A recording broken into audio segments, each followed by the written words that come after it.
कोतवाली नगर के जो कोतवाली नगर क्षेत्र है हमारा, वहाँ पे देवकाली चौकी के आदर्श नगर ये कॉलोनी है। यहाँ पर एक एसडीएम का परिवार रहता था। कुछ समय पूर्व एसडीएम साहब की मृत्यु हो गई थी।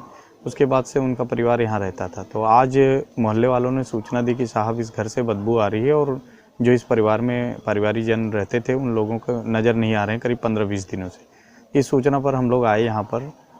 गेट खोला गया। गेट खोल के उसको जैसे ही अंदर घुसने का प्रयास किया गया, देखा गया 2 डेड बॉडियाँ पड़ी थी और वो काफ़ी डिकम्पोज पोजीशन में है।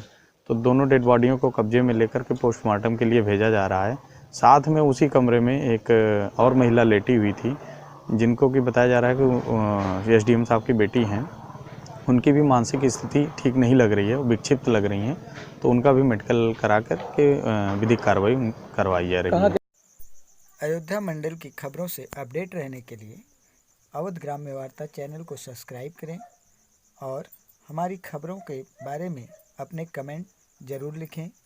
साथ ही अगर आपके पास भी कोई खबर है तो आप 94 54 83 48 95 पर व्हाट्सएप भेज सकते हैं।